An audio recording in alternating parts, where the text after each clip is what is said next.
Hello students, welcome again to this channel English at your fingertips. Students, आज हम direct indirect speech की जो हमारी series चली हुई है उसका सेकंड पार्ट आपके सामने एक्सप्लेन करेंगे। फर्स्ट वीडियो में आपने बेसिक कंसेप्ट देखा था कि डायरेक्ट स्पीच और इनडायरेक्ट स्पीच होता क्या है, दोनों में डिफरेंसेस क्या है और डायरेक्ट स्पीच का प्रयोग किन कंडीशंस में किया जाता है, कब किया जाता है, और इनडायरेक्ट स्पीच का यूज किन कंडीशन में किया जाता है, कब किया जाता है। तो दोनों में बेसिक डिफरेंसेस क्या हैं और दोनों का बेसिक कंसेप्ट क्या है, दोनों में डिफरेंसेस क्या हैं, दोनों का यूज़ कहाँ किया जाता है। तो आज स्टूडेंट्स हम जो इसकी सेकंड पार्ट है उस सेकंड पार्ट में आपको उन रूल्स को बताएंगे। पिछले पार्ट में मैंने बताया था कि डायरेक्ट स्पीच को इनडायरेक्ट स्पीच में जब हम चेंज करते हैं तो डायरेक्ट स्पीच और इनडायरेक्ट स्पीच में 5-6 वर्ड्स डिफरेंस थे। तो वो जो वर्ड्स डिफरेंस होता है वो कहाँ से होता है, कैसे होता है, क्या हमारी मर्जी हम कुछ भी कर दें? नहीं, वो किन्हीं रूल्स के ऊपर बेस्ड होता है। तो वो रूल्स क्या हैं आज हम लेकर के चलेंगे। स्टूडेंट्स, मैंने उस दिन भी बताया था आपको इससे पहली वीडियो में कि वो जो रूल्स हैं वो अलग अलग सेंटेंसेस के लिए अलग अलग होते हैं। तो आज हम पार्ट सेकंड में जो असर्टिव सेंटेंसेस हैं उनके लिए क्या रूल्स डिसाइड किए गए हैं वो आज हम एक्सप्लेन करेंगे। तो आज हम देखते हैं असर्टिव सेंटेंसेस को डायरेक्ट से इनडायरेक्ट बनाने के लिए हम किन किन रूल्स को फॉलो करते हैं। स्टूडेंट्स, यहाँ ध्यान दें, ये बेस है, क्योंकि आगे जो सेंटेंसेस होंगे, चाहे वो इंटेरोगेटिव हो, चाहे इंपेरेटिव हो, चाहे लेट वाले हो, चाहे एक्सक्लेमेटरी हो, चाहे ऑप्टेटिव सेंटेंसेस हो, उनमें जो चेंजेस होंगे वो इन्हीं रूल्स में थोड़ा बहुत चेंज होंगे। यानी जो बेस है वो जो मैं आज रूल्स पढ़ा रहा हूँ आपको वही है। जो नेक्स्ट वीडियोज़ मेरी आएंगी मैं उसमें ये बता दूंगा, first rule as same, second rule as assertive, जैसा असर्टिव में था वैसे रहेगा, थर्ड जैसा असर्टिव में। तो जो रूल चेंज होगा उस रूल को मैं एक्सप्लेन करूँगा, जो रूल चेंज नहीं होगा वो आज की तरह का ही होगा, तो वो उसको मैं सेम लिख दूंगा उसके सामने। तो इसलिए आज जो असर्टिव के रूल्स हैं वो बहुत इंपॉर्टेंट है। आज आप उनको बेसिक जो बेस है डायरेक्ट इनडायरेक्ट के रूल्स का, वो आज की जो असर्टिव सेंटेंसेस है वही रहेगा। तो आने वाली वीडियोज़ में इन्हीं रूल्स को मैं सेम कर दूंगा। यदि कोई चेंज नहीं होगा, कोई चेंज होगा तो उस रूल को मैं एक्सप्लेन करूंगा। इसलिए स्टूडेंट्स, आज की वीडियो आप ध्यान से देखेंगे और रूल्स को ध्यान से पढ़ेंगे। एक चीज़, दूसरी चीज़ स्टूडेंट्स, असर्टिव सेंटेंसेस होते कौन से हैं? जब मैंने काइंड्स ऑफ सेंटेंस पढ़ाए थे तब मैंने आपको बताया था असर्टिव सेंटेंसेस अफर्मेटिव और नेगेटिव, यानी पॉजिटिव और नेगेटिव दोनों सेंटेंसेस को मिला करके हम क्या कहते हैं? असर्टिव सेंटेंस कहते हैं। तो असर्टिव सेंटेंस में पॉजिटिव सेंटेंस भी होते हैं और असर्टिव सेंटेंस में नेगेटिव सेंटेंस भी होते हैं। तो हम ये कह सकते हैं पॉजिटिव और नेगेटिव सेंटेंसेस को डायरेक्ट से इनडायरेक्ट में चेंज करने के लिए किन रूल्स को हम फॉलो करते हैं, किन रूल्स का हम पालन करते हैं। तो वन बाय वन लेकर के चलते हैं, देखते हैं students. Rules for changing direct speech into indirect speech. और सबसे पहले हम किसको देखते हैं? असर्टिव सेंटेंसेस को। तो स्टूडेंट्स, हम देखते हैं पहले रूल्स नंबर फर्स्ट में हम क्या देखेंगे स्टूडेंट? जो रिपोर्टिंग वर्ब हमारी दी हुई होती है, जब हम डायरेक्ट से इनडायरेक्ट बनाते हैं तो जो हमारी रिपोर्टिंग वर्ब है वो चेंज हो जाती है। अब वो चेंज कब होती है? जब उसके बाद टू भी दिया होता है। अब देखिए, जैसे यदि मान लीजिए रिपोर्टिंग वर्ब का से टू दिया है तो वो किस में बदल जाएगा? टेल में बदल जाएगा।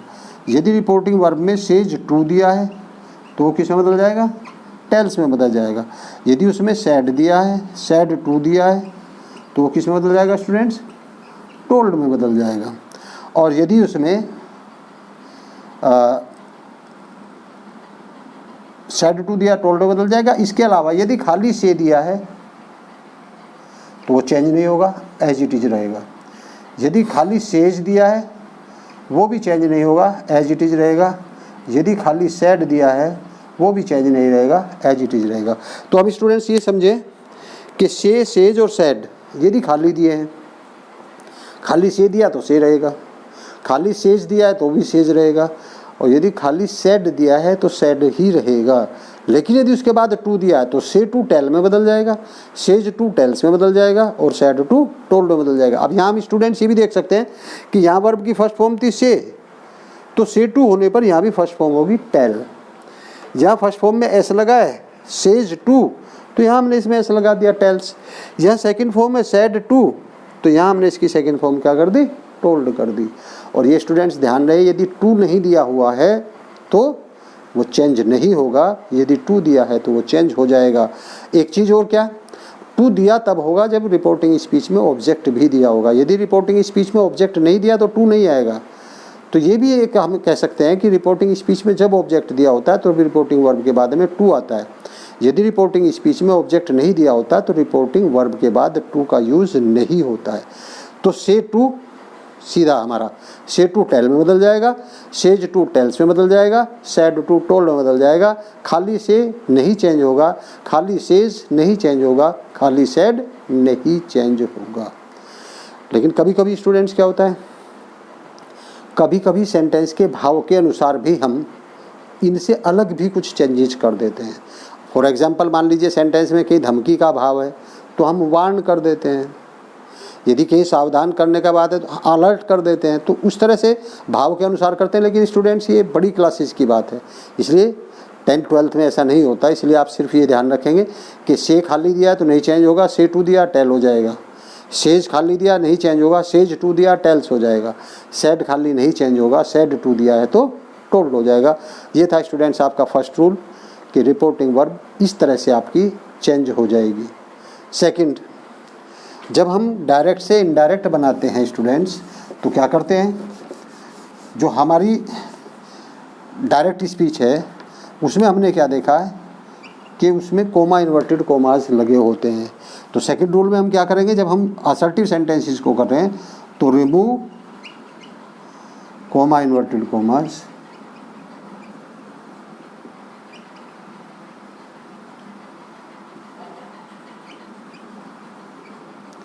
and use that to join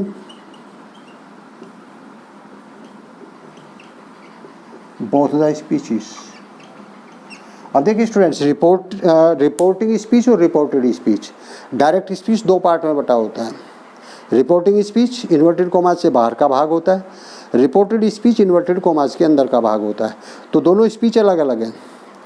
जब हम डायरेक्ट स्पीच को इनडायरेक्ट स्पीच में चेंज करते हैं तो हम कोमा इन्वर्टेड कोमास रिमूव कर देते हैं, कोमा इन्वर्टेड कोमास को हटा देते हैं। और कोमा इन्वर्टेड कोमास को हटा करके हम किसका यूज़ करते हैं, असर्टिव सेंटेंसेस में कंजक्शन दैट का यूज़ करते हैं। कंजक्शन दैट का यूज़ करके दोनों स्पीचीज़ को यानी रिपोर्टिंग स्पीच को और रिपोर्टेड स्पीच को क्या कर देते हैं, जोड़ देते हैं। अब तक दोनों स्पीच अलग अलग हो रही है, कोमा इन्वर्टेड कोमास से सेपरेट रखा गया है डायरेक्ट स्पीच में। डायरेक्ट स्पीच में कोमा इन्वर्टेड कोमास से हमने दोनों स्पीच को अलग अलग रखा है। जब हम उसको इनडायरेक्ट स्पीच बनाएंगे तो दोनों स्पीच को कंजक्शन दैट का प्रयोग करके हम जोड़ देंगे। और जब हम कंजक्शन दैट का प्रयोग करके दोनों स्पीच को जोड़ देंगे तो कोमा इन्वर्टेड कोमास रिमूव हो जाएगा, क्योंकि कोमा इन्वर्टेड कोमास दोनों को सेपरेट करने के लिए यूज़ किया गया है और दैट का प्रयोग दोनों को जोड़ने के लिए यूज़ किया गया है। जब हमने दोनों को जोड़ दिया है, कोमा इन्वर्टेड कोमास की आवश्यकता नहीं होती। तो सेकंड रूल क्या है कि जब असर्टिव सेंटेंसेस को हम इनडायरेक्ट स्पीच में चेंज करते हैं तो दोनों स्पीच को जोड़ने के लिए कंजक्शन दैट का प्रयोग किया जाता है और कोमा इन्वर्टेड कोमास हटा दिए जाते हैं। अब स्टूडेंट्स, ये जो रूल है ये कई बार चेंज होगा, क्योंकि कहीं दैट का प्रयोग हो रहा है, कहीं किसी दूसरे कंजक्शन का होता है, कहीं किसी तीसरे कंजक्शन का होता है, कहीं नहीं होता। तो इसलिए आप ध्यान रखेंगे कि दैट का प्रयोग असर्टिव सेंटेंसेस में दोनों स्पीचीज़ को जोड़ने के लिए किया जाता है। ये रहा आपका स्टूडेंट्स सेकंड रूल। यदि हम थर्ड रूल देखें स्टूडेंट्स, तो थर्ड रूल में क्या है, डायरेक्ट स्पीच में हमने उसको दो पार्ट में डिवाइड किया हुआ है। डायरेक्ट स्पीच के दो पार्ट हैं, रिपोर्टिंग स्पीच अलग है, रिपोर्टेड स्पीच अलग है। रिपोर्टिंग स्पीच शुरू में लिखी गई हो या बाद में लिखी गई हो, बीच में लिखी गई हो, उससे कोई फ़र्क नहीं पड़ता, लेकिन दोनों सेपरेट सेपरेट है। अब दोनों चूंकि सेपरेट सेपरेट है, कोमा इन्वर्टेड कोमास लगा के हमने उनको अलग अलग किया हुआ है।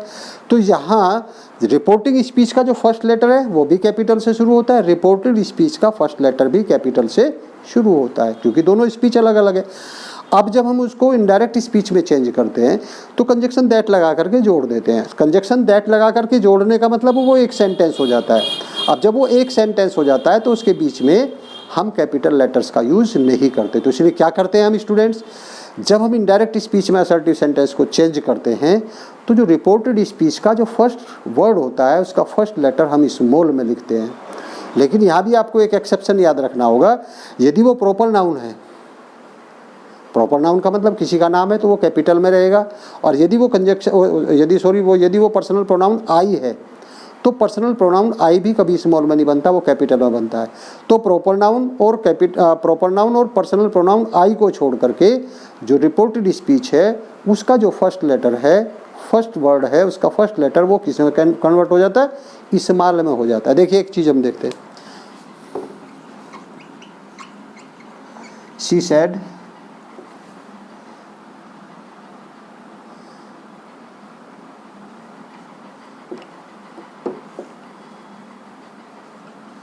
He is not here. अब देखिए स्टूडेंट्स, ये ही किस में बना है, कैपिटल में बना है। कैपिटल में क्यों बना है, क्योंकि ये अलग है और ये अलग है। इसका फर्स्ट लेटर कैपिटल है चूँकि रिपोर्टिंग स्पीच अलग है, रिपोर्टेड स्पीच का फर्स्ट लेटर भी कैपिटल है चूँकि रिपोर्टेड स्पीच अलग है। अब जब हम इसको इनडायरेक्ट में चेंज करते हैं तो कोमा इन्वर्टेड कोमास हट जाते हैं, कंजक्शन दैट से दोनों स्पीचेस जुड़ जाते हैं। तो उस कंडीशन में क्या हो जाएगा, इसका तो फर्स्ट ही रहेगा, कैपिटल रहेगा, तो शी सेड दैट। अब यहाँ ही का कैपिटल वर्ड एच जो है स्मॉल में, ही वॉज नॉट देयर। अब देखिए स्टूडेंट्स, इसको देखिए, यहाँ इसको देखें हम तो रिपोर्टेड स्पीच का फर्स्ट लेटर किस में था, रिपोर्टेड स्पीच का फर्स्ट लेटर कैपिटल था, चूंकि दोनों चीज़ें अलग अलग थी, सेपरेट थी। जब हमने उसको इनडायरेक्ट में चेंज किया तो रिपोर्टेड स्पीच का फर्स्ट लेटर अब स्मॉल में बन गया। स्मॉल क्यों बन गया, क्योंकि यहाँ से सेंटेंस शुरू होकर के यहाँ खत्म हो रहा था। यहाँ क्या है, यहाँ सेंटेंस शुरू होता है, यहाँ खत्म हो जाता है, और यहाँ से दूसरी स्पीच शुरू हो जाती है तो इसका भी कैपिटल बनता है। अब यहाँ से शुरू होकर के सेंटेंस यहाँ फिनिश हो रहा है तो बीच में उसके कैपिटल की आवश्यकता नहीं है। लेकिन एक्सेप्शन मैंने क्या बताया, यदि प्रॉपर नाउन है या पर्सनल प्रोनाउन आई है तब वो कैपिटल रहेगा। देखिए एक एग्जांपल हम, she said Ram is not here. इसी सेंटेंस को देखें, यदि हम इस तरह से करें, राम इज नॉट हेयर। अब ये राम जो है इसका कैपिटल बना हुआ है, लेकिन ये प्रॉपर नाउन भी है तो राम का राम ही रहेगा, कैपिटल ही रहेगा। तो क्या हो जाएगा, she said that Ram was not there. अब यहाँ हम देखें तो राम का जो डायरेक्ट स्पीच था उसमें भी कैपिटल बना हुआ है और इनडायरेक्ट स्पीच में भी कैपिटल बना है, चूँकि राम क्या है, प्रॉपर नाउन है स्टूडेंट्स। और किसी का भी नाम जब होता है, किसी भी पर्सन का नाम जो होता है वो प्रॉपर नाउन होता है और वो हमेशा किस में बनता है, कैपिटल में बनता है। तो जो प्रॉपर नाउन होती है, चाहे वो किसी सिटी का नाम है, चाहे वो किसी पर्सन का नाम है, चाहे किसी प्लेस का नाम है, हमेशा किस में बनता है, कैपिटल में बनता है। चाहे वो किसी रिवर का नाम है, चाहे वो किसी हिस्टोरिकल बिल्डिंग का नाम है, चाहे वो किसी माउंटेन सीरीज़ का नाम है, तो ये आइसलैंड का नाम है, न्यूज़पेपर का नाम है, किसी रिलीजियस बुक का नाम है, ये हमेशा कैपिटल में बनते हैं। पर्सन, ये इनको हम प्रॉपर नाउन कहते हैं। और एक आई, जो पर्सनल प्रोनाउन आई है वो भी कभी स्मॉल में नहीं बनता, कैपिटल में बनता है। तो प्रॉपर नाउन और पर्सनल प्रोनाउन आई को छोड़ करके बाकी क्या हो जाएंगे, स्मॉल हो जाएंगे। जैसे आपका ये ही का एच जहाँ कैपिटल था और यहाँ पे स्मॉल हो जाता है। तो स्टूडेंट्स ये था आपका रूल 3 में क्या था रूल 3 में कि आपके जो रिपोर्टेड स्पीच का जो फर्स्ट वर्ड है उसका फर्स्ट लेटर कैपिटल होता है जब तक वो डायरेक्ट स्पीच होता है, और जैसे ही वो इनडायरेक्ट स्पीच में चेंज हो जाता है तो वो स्मॉल लेटर में कन्वर्ट हो जाता है। अब फोर्थ रूल देखते हैं स्टूडेंट्स। जो फोर्थ रूल है उसमें क्या होता है स्टूडेंट्स कि जो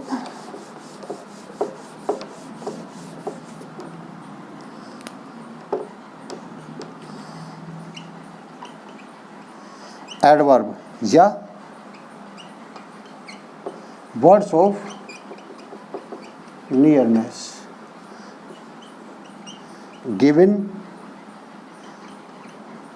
in the reported speech are changed into words of fairness।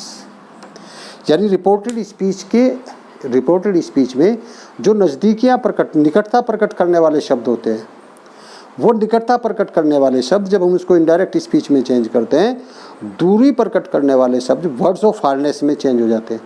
तो रिपोर्टेड, लेकिन ये चीज़ यहाँ ध्यान रखेंगे स्टूडेंट्स, रिपोर्टिंग स्पीच के वर्ड्स में ऐसा नहीं होगा केवल वे वर्ड्स चेंज होंगे जो रिपोर्टेड स्पीच में दिए होंगे।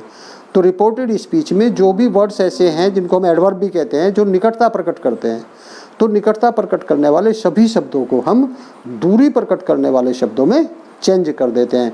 तो रूल नंबर 4 क्या हुआ आपका? Words of nearness are changed into words of farness. देखिए एग्जाम्पल हम क्या देखते हैं। एग्जाम्पल क्या है? जैसे मान लीजिए रिपोर्टेड स्पीच में दिया हुआ है दिस, किस में चेंज हो जाएगा? दैट में चेंज हो जाएगा। दिस, देखिए स्टूडेंट्स, दिस ये निकटता प्रकट कर रहा है, दैट वो दूरी प्रकट कर रहा है। तो निकटता प्रकट करने वाले शब्दों को हम किस में बदल देते हैं? दूरी प्रकट करें। ऐसे ही दीज हम किस में चेंज कर देंगे? दोज। नाउ किस में चेंज कर देंगे? देन। टुडे किस में चेंज कर देंगे? That day. टुनाइट किस में चेंज हो जाएगा स्टूडेंट्स? That night. इसी तरह से यदि टुमारो दिया है तो किस में हो जाएगा? The next day. या इसको हम किस में चेंज कर देते हैं? द फॉलोइंग डे में भी चेंज कर देते हैं। ये स्टूडेंट्स यदि यस्टरडे दिया है तो यस्टरडे को हम द लास्ट डे, या हम इसको द प्रीवियस डे में भी चेंज कर देते हैं। कभी कभी कम, सेंस के अनुसार हम कम को गो में भी बदल देते हैं। कहीं दिया होता है येट, अभी तक को हम किस में चेंज कर देते हैं? टिल देन, तब तक में चेंज कर देते हैं। और स्टूडेंट्स इसी तरह से डे बिफोर यस्टरडे क्या हो जाएगा? बिफोर को एगो में चेंज कर देते हैं। बिफोर को एगो में चेंज कर देते हैं। तो स्टूडेंट्स इस तरह से जो रिपोर्टेड स्पीच है, रिपोर्टेड स्पीच में जितने भी निकटता प्रकट करने वाले शब्द हैं वो सभी निकटता प्रकट करने वाले शब्द दूरियां प्रकट करने वाले शब्दों में परिवर्तित हो जाते हैं। लेकिन यहाँ फिर से ध्यान रहे कि यदि यही शब्द रिपोर्टिंग स्पीच में दिए हैं तो चेंज नहीं होंगे। यही शब्द यदि रिपोर्टेड स्पीच में दिए तब चेंज होंगे। तो नियरनेस वाले जो वर्ड्स हैं वो केवल रिपोर्टेड स्पीच के चेंज होंगे, रिपोर्टिंग स्पीच के नियरनेस वाले वर्ड्स चेंज नहीं होते हैं। तो ये था स्टूडेंट्स आपका रूल नंबर 4 के जो एडवर्ब या वर्ड्स ऑफ नियरनेस जो रिपोर्टेड स्पीच में दिए उनको वर्ड्स ऑफ फारनेस में हम चेंज कर देते हैं। इसके बाद आता है स्टूडेंट्स आपका rule number 5।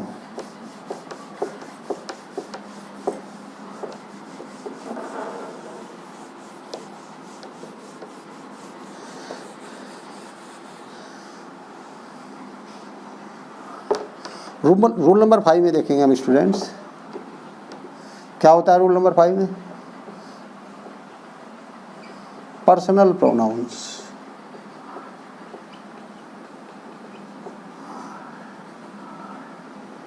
Given in the reported speech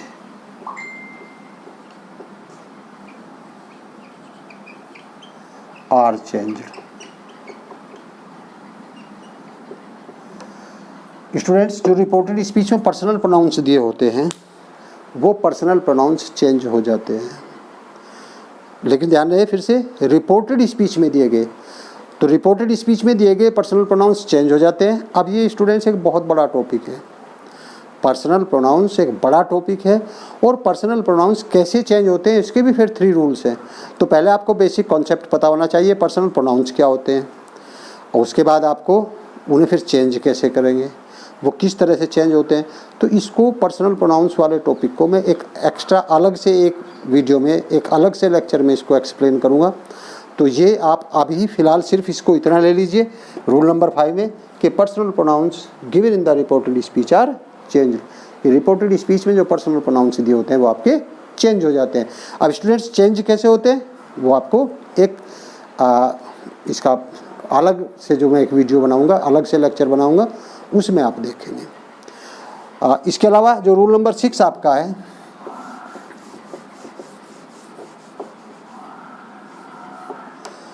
rule number 6 में क्या है? Tense of the reported verb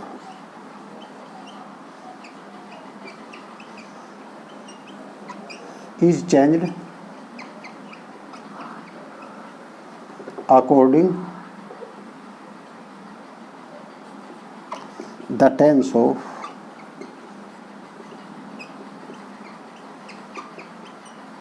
reporting verb. अब आपका रूल नंबर 6 ये हो गया स्टूडेंट्स कि जो रिपोर्टेड स्पीच का टेंस है, सॉरी रिपोर्टेड वर्ब का, रिपोर्टेड वर्ब क्या होती है? रिपोर्टेड स्पीच की वर्ब को हम रिपोर्टेड वर्ब कहते हैं, रिपोर्टिंग स्पीच की वर्ब को हम रिपोर्टिंग वर्ब कहते हैं। तो रिपोर्टेड स्पीच की जो वर्ब है यानी रिपोर्टेड वर्ब जो है उसका टेंस किस पर डिपेंड करता है? रिपोर्टिंग वर्ब के टेंस पर करता है। तो रिपोर्टिंग वर्ब का टेंस क्या है, उसके अकॉर्डिंग ही रिपोर्टेड वर्ब का टेंस चेंज होता है या नहीं होता, वो किस पर डिपेंड करता है? वो डिपेंड करता है आपका रिपोर्टिंग वर्ब के टेंस पर। तो स्टूडेंट्स इसको भी मैं एक अलग से वीडियो दूंगा आपको, क्योंकि इसमें एक्सेप्शन भी होंगे कुछ, क्योंकि ये नियम हर जगह एप्लीकेबल नहीं होता, कुछ एक्सेप्शन भी है जहाँ पर ये नियम आपका लागू नहीं होता है। तो आपका रूल नंबर 5 और रूल नंबर 6, रूल नंबर 5 में क्या है? पर्सनल प्रोनाउन चेंज हो जाते हैं, वो अलग वीडियो में होगा आपका। रूल नंबर 6 जो है कि रिपोर्टेड वर्ब का टेंस जो है वो चेंज भी हो जाता है, नहीं भी हो जाता, डिपेंड करता है रिपोर्टिंग वर्ब के टेंस पर। तो ये दोनों आपको अलग एक वीडियो में मिलेंगे। तो स्टूडेंट्स ये था आपका बेसिक असर्टिव सेंटेंसेस को जब हम डायरेक्ट से इनडायरेक्ट में चेंज करते हैं तो किन किन रूल्स को हम फॉलो करते हैं। तो स्टूडेंट्स यदि आपने मेरे चैनल को सब्सक्राइब नहीं किया तो चैनल को सब्सक्राइब करिए, वीडियो को पूरा देखिए, लाइक करिए वीडियो को और कमेंट करिए ताकि मुझे पता चले आपकी वीडियो कैसी लगी। और अपने साथियों के साथ जितना ज़्यादा से ज़्यादा वीडियो को शेयर कर सकते हैं शेयर करिए, ताकि आपके साथी भी इन वीडियोज़ का अधिक से अधिक लाभ उठा सकें और मेरा उद्देश्य पूरा हो सके। चूँकि मेरा उद्देश्य क्या है? मेरा उद्देश्य ये है कि अधिक से अधिक स्टूडेंट्स इन वीडियोज़ के द्वारा अपनी तैयारी कर सके, अपनी प्रिपरेशन कर सके, अपने टॉपिक को मास्टर्ड कर सके, अपने टॉपिक पर अपना उनको अच्छे से प्रिपेयर कर सके। तो इसलिए स्टूडेंट्स चैनल को सब्सक्राइब करिए, वीडियो को लाइक करिए, कमेंट करिए और ज़्यादा से ज़्यादा शेयर करिए। मिलते हैं नेक्स्ट वीडियो में। Thank you very much.